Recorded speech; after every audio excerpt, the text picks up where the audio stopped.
Hello, friends. I hope all of you are doing well. Today, I have come up with yet another lecture for you. This time, we are going to discuss the poem Preludes, which is written by one of the famous modern writers, T.S. Eliot. To understand preludes in a better way, we must first know what modernism is. So, let's take a look at modernism. Literary modernism, or modernist literature, has its origin in the late 19th and the early 20th centuries, mainly in Europe and North America. And you have to remember that it's characterized by a self conscious break with traditional ways of writing in both poetry and prose fiction.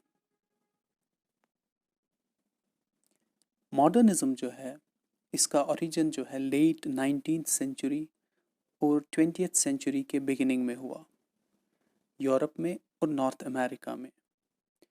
और जब हम modernism की बात करते हैं तो modernist जो है वो एक एक्सपेरिमेंटेशन करते हैं। वो चाहते हैं कि जो ट्रेडिशनल वेज ऑफ राइटिंग है उनसे वो दूर चले जाएं, वो एक नया फॉर्म ऑफ राइटिंग जो है निकालें।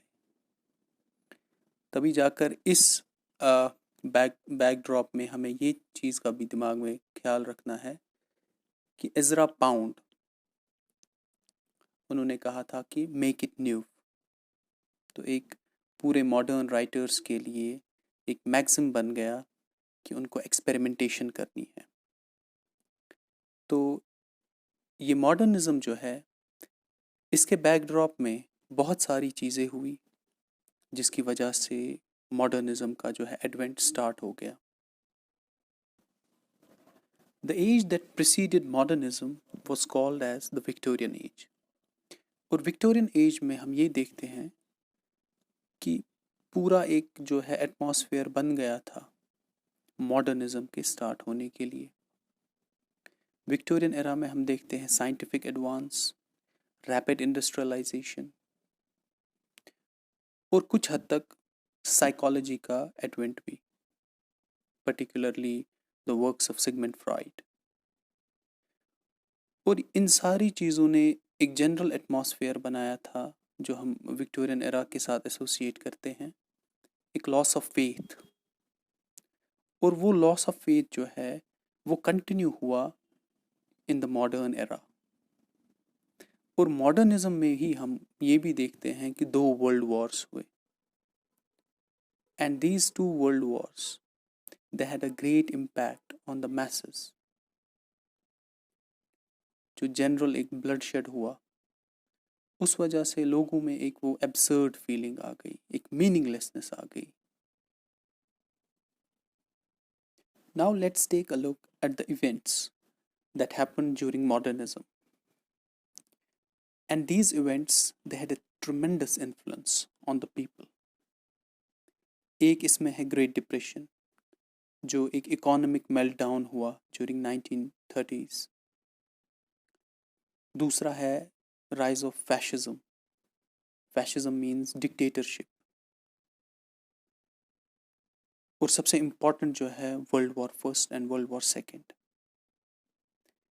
तो ये सारी चीज़ें जो हैं इन्होंने एक जनरल साइकोलॉजी पे इतना असर डाला कि पूरी तरह से एक वर्ल्ड व्यू भी चेंज हुआ।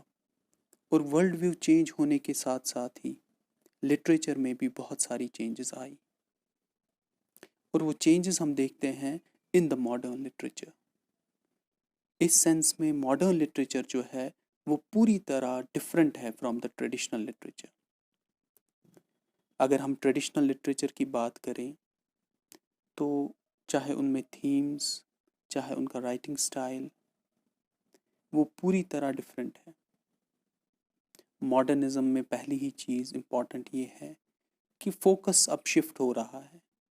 फोकस शिफ्ट हो रहा है from the villages to the cities. Focus अब शिफ्ट हो रहा है from the external to the internal. मतलब पहले जो लिटरेचर लिखा जाता था उसमें बाहर की दुनिया के बारे में ज़्यादा बातें होती थी। अब जो है क्योंकि साइकोलॉजी अब लिटरेचर में आ गई अब फोकस जो है एक इंडिविजुअल की साइकोलॉजी पे, एक इंडिविजुअल की मेंटालिटी में, एक इंडिविजुअल के माइंड में क्या चल रहा है, that is important. Even for that matter एक इंडिविजुअल इम्पॉर्टेंट बन जाता है। और जब हम बात करते हैं वर्ल्ड वॉर्स की और जो ब्लडशेड इसमें हुआ, उसका इन्फ्लुएंस एक एक जनरल लोगों पे इतना हुआ कि एक पूरी तरह से एक मीनिंगलेसनेस लाइफ में आ गई, एक डिप्रेशन आ गया। Now let's see some of the characteristics of modernism. अब जो हमने मॉडर्निज्म के बैकग्राउंड में ये कहा कि एक विक्टोरियन एरा में एक लॉस ऑफ फेथ था, वो मॉडर्निज्म में भी चला। और प्लस मॉडर्निज्म के ही पीरियड में हमारे पास हमने ये देखा कि world war first, world war second. तो इन सब को मिला के अगर हमें कैरेक्टरिस्टिक्स देखनी है कि एक मॉडर्न लिटरेचर और जनरली मॉडर्निज्म में क्या हुआ, कैसी कैरेक्टरिस्टिक्स हैं, तो ये चार चीज़ें जो आपकी स्लाइड पे इस वक्त हैं, they are very important. One is individualism, जैसा कि आई ऑलरेडी सेड कि फोकस शिफ्ट हुआ from external to internal. Now individual became more important, individual psychology became more important. Experimentation, क्योंकि मॉडर्न एरा ही एक एक्सपेरिमेंटेशन का ही एरा था, चाहे वो लिटरेचर हो, चाहे वो आर्ट हो, या कोई भी दूसरी चीज़ हो, उन सब में एक्सपेरिमेंटेशन हुआ। और लिटरेचर में एक्सपेरिमेंटेशन इस सेंस में हुआ कि राइटिंग स्टाइल जो है ब्लैंक वर्स से शिफ्ट होकर फ्री वर्स में चला गया। पोइट्री की जब हम बात करें, थीम्स जो है अब विलेज लाइफ से सिटी लाइफ, अब fragmentation, fragmentation means disintegration, disillusionment, depression, ये सारी थीम्स जो है मॉडर्न लिटरेचर को बनाती। प्लस सिंबलिज्म, अब मॉडर्न राइटर जो है ज़्यादातर मीनिंग्स का यूज़ जो है सिंबल्स के थ्रू करता है, आपको सिंबल्स दिखाता है ताकि आप इन्फर कर पाए मीनिंग्स। तो एक डायरेक्ट मीनिंग नहीं मिलता है, आपको मीनिंग निकालना पड़ता है सिंबल्स से। और एब्सर्डिटी, क्योंकि world war first, world war second से बहुत ब्लडशेड हुआ था, तो लोगों के अंदर एक मीनिंगलेस अप्रोच आ गया था लाइफ का। लॉस ऑफ फेथ भी वो चलता आ रहा था विक्टोरियन एरा से ही।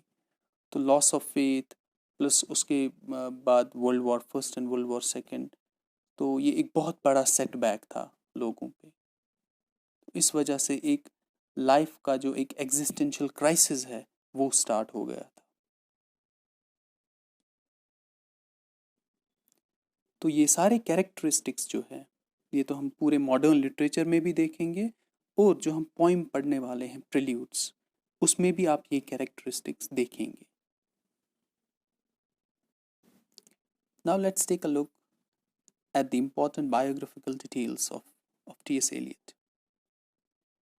T.S. Eliot was an American English poet, playwright, literary critic, and an editor. और इम्पॉर्टेंट चीज़ ये है कि टी.एस. एलियट की ही वजह से हम कहते हैं कि एक मॉडर्न लिटरेचर का जो एक वो पूरी तरह एक रिवाइटलाइज किया इंग्लिश लिटरेचर को, वो टी.एस. एलियट ने ही किया। क्योंकि इन्होंने एक एक्सपेरिमेंटेशन को एक पीक पे लेकर गए ये, चाहे वो स्टाइल में हो, चाहे वो थीम्स में हो, चाहे वो वर्सिफिकेशन में हो। टी.एस. एलियट जो है उस सेंस में बहुत ही इम्पॉर्टेंट है। और इनकी फेमस वर्क जो है द वेस्टलैंड, वो हम देख सकते हैं, उनमें हर एक कैरेक्टरिस्टिक आपको निकलेगा मॉडर्निज्म का। तो उसको कहते हैं one of the famous books of modernism. Now let's come to our poem प्रिल्यूड्स।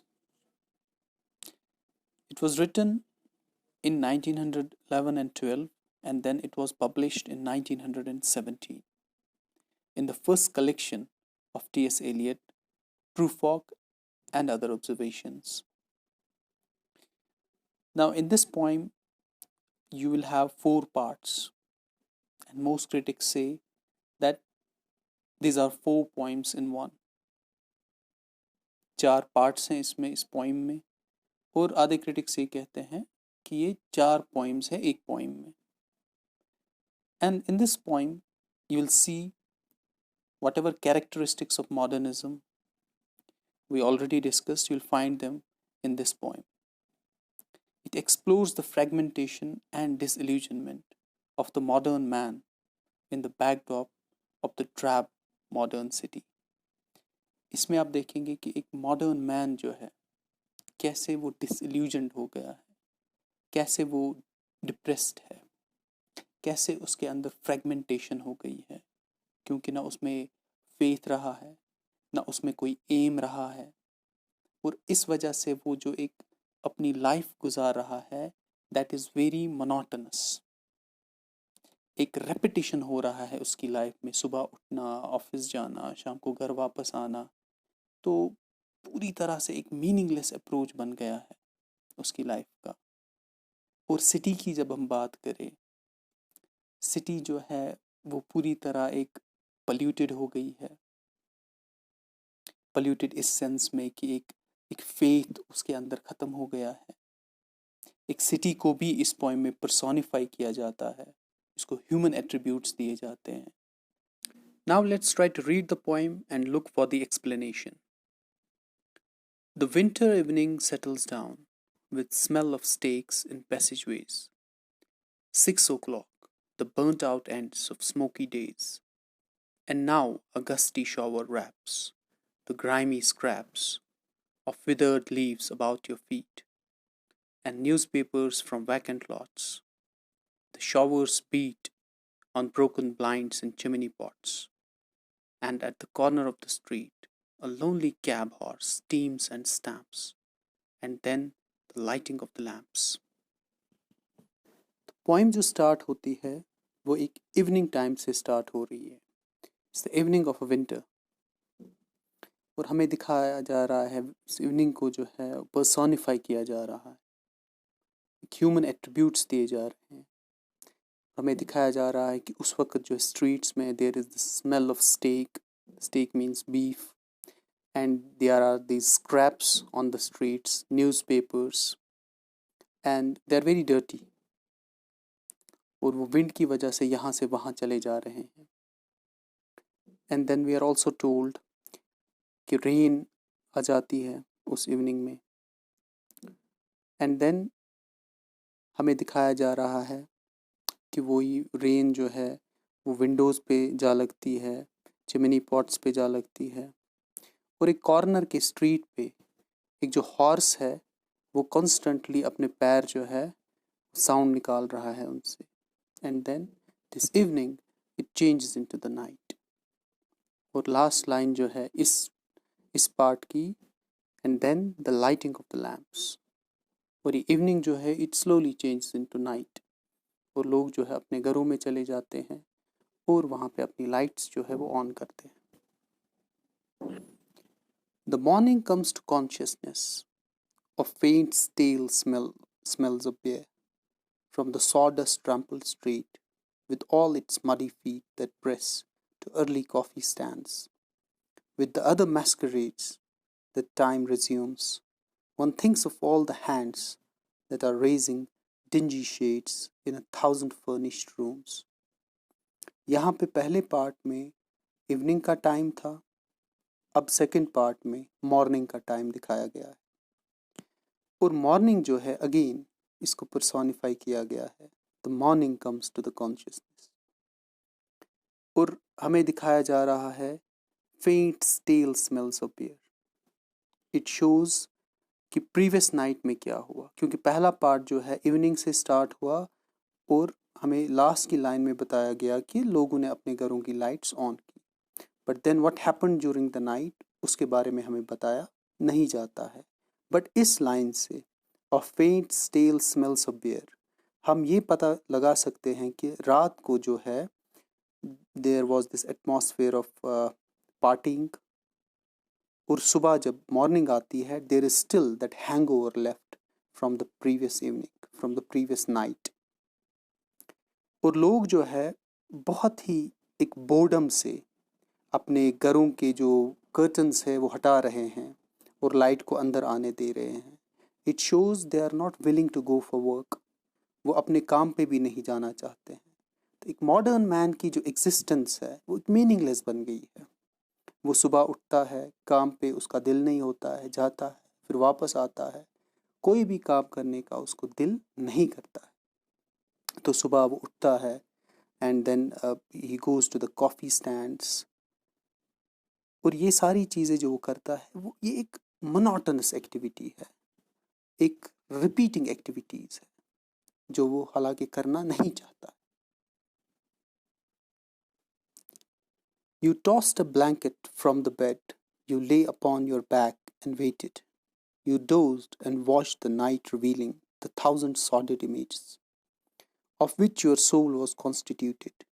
They flickered against the ceiling, and when all the world came back, and the light crept up between the shutters, and you heard the sparrows in the gutters, you had such a vision of the street as the street hardly understands, sitting along the bed's edge, where you curled the papers from your hair, or clasped the yellow soles of feet in the palms of both soiled hands. Third part जो है poem का, उसमें narrative जो है shift होता है to the second person, you. अब ये सेकंड पर्सन बहुत सारे क्रिटिक्स कहते हैं कि यहाँ पे जो है वो एड्रेस होती है एक वुमन। तो क्या बताया जा रहा है? You tossed a blanket from the bed.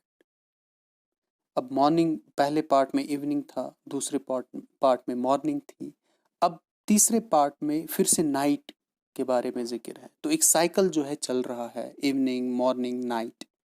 अब नाइट में एक वुमन के बारे में बताया जा रहा है who is not able to sleep, और वो रात भर अपने बेड पे बैठ के she is looking at the ceiling and she is thinking of her life, जो कि एक मीनिंगलेस लाइफ बन गई है।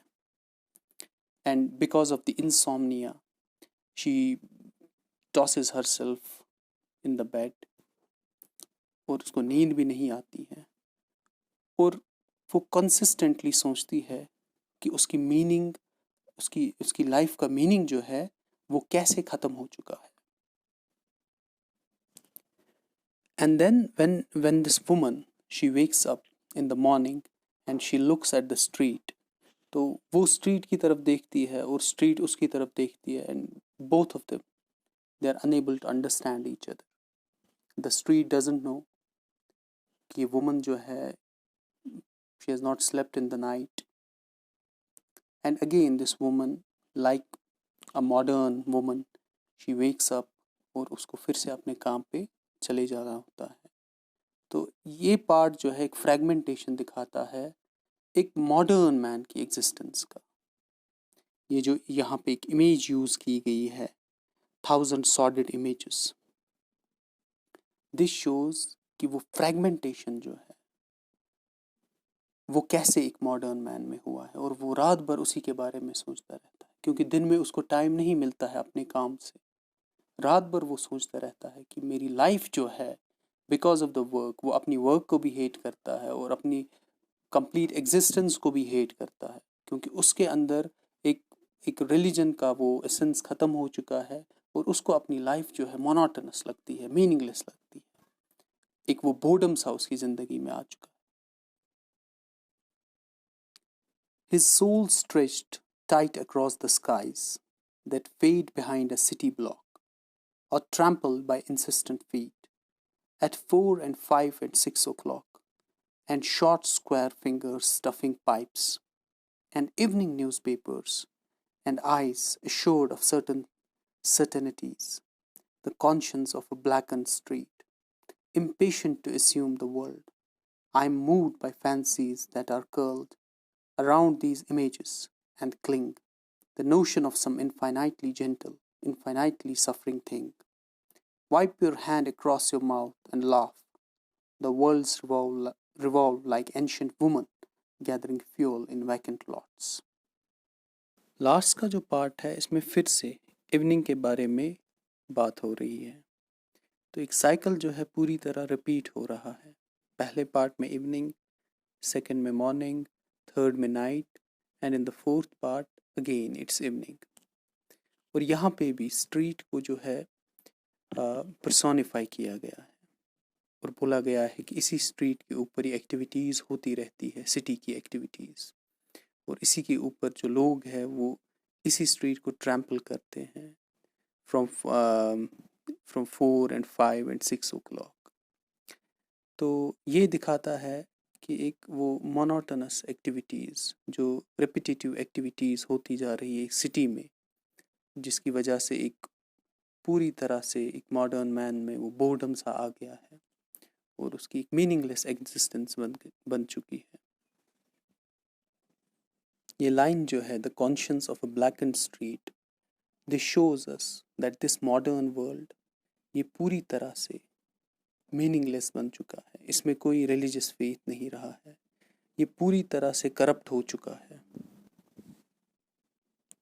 ये पार्ट जो है ये सबसे लॉन्गेस्ट पार्ट है पोइम का, और फिर इसी पार्ट में पोइट जो है वो पहले तो सिंपथाइज करता है इन सफरिंग्स से, मगर फिर लास्ट में कहता है, wipe your hand across your mouth and laugh, the worlds revolve like ancient woman gathering fuel in vacant lots.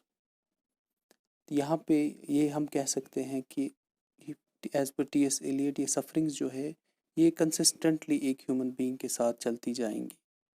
Modern man के साथ ये सफरिंग्स जो है वो कंसिस्टेंटली चली जाएंगी। अब लास्ट की ये जो 2 लाइंस है, ये हम इस सेंस में भी हम देख सकते हैं कि शायद कोई मसीहा आ जाए और ये जो मॉडर्न मैन की सफरिंग्स जो है ये ख़त्म हो जाए। एक इंटरप्रिटेशन ये भी हो सकता है। दूसरा इंटरप्रिटेशन ये भी है कि क्योंकि फ्यूल के बारे में बात हो रही है, तो maybe it's the time has come to burn all this sufferings of the modern man. या ये भी आ सकता है कि ये जो फ्यूल है, ये जो आपके अंदर की स्पिरिचुअलिटी है, इसको फिर से रिवाइव करने की ज़रूरत है। तो बहुत सारी इंटरप्रिटेशंस हो सकती है। तो यही एक मॉडर्न पोइम की खासियत है कि कुछ हद तक एंडिंग जो है वो एम्बिगुअस होती है और रीडर जो है उनको खुद इन्फर करना पड़ता है मीनिंग क्या है।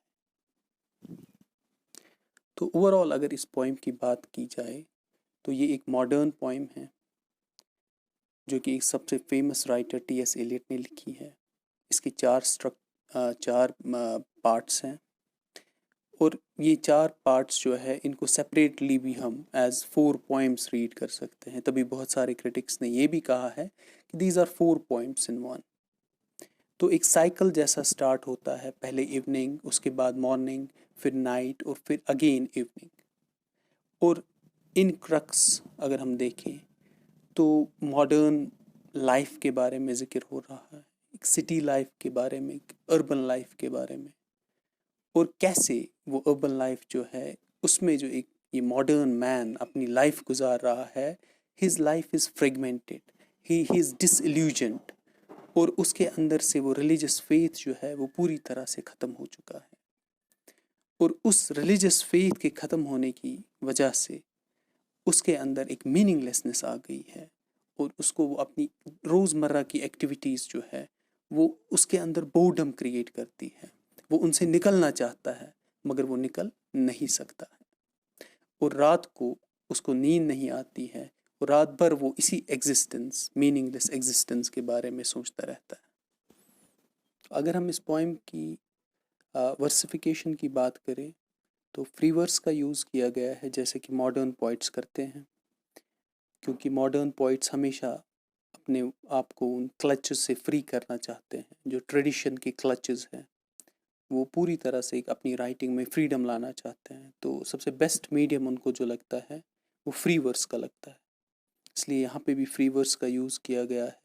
कोई सेट राइम स्कीम नहीं है और आधी जगहों पे पोइम जो है एज प्रोज हम देखते हैं रीड करती है। तो यही खास बात है मॉडर्न पोइट्री की कि एक्सपेरिमेंटेशन जो है मॉडर्न राइटर्स बहुत ज़्यादा करते हैं, और एक्सपेरिमेंटेशन ही मॉडर्न पोइम्स को प्रोज जैसा दिखाती है कि जैसे लगता है कि हम प्रोज रीड कर रहे हैं। Now if we talk about the themes of this poem, as already discussed, the two major themes that emerge out of this poem is the meaninglessness of urban existence and fragmentation and disillusionment. एक तो meaninglessness जो एक city life की है, एक modern life की है, और उसमें जो मॉडर्न मैन है वो कैसे डिसइल्यूजन्ड है, डिप्रेस्ड है, उसके अंदर कैसे फ्रेगमेंटेशन हुई है, उसको पूरी तरह नहीं पता है कि मेरी एग्जिस्टेंस जो है उसका मीनिंग आखिर क्या है. I hope you have understood this poem. Till next time, it's goodbye from me. Do share and subscribe this channel. Thank you.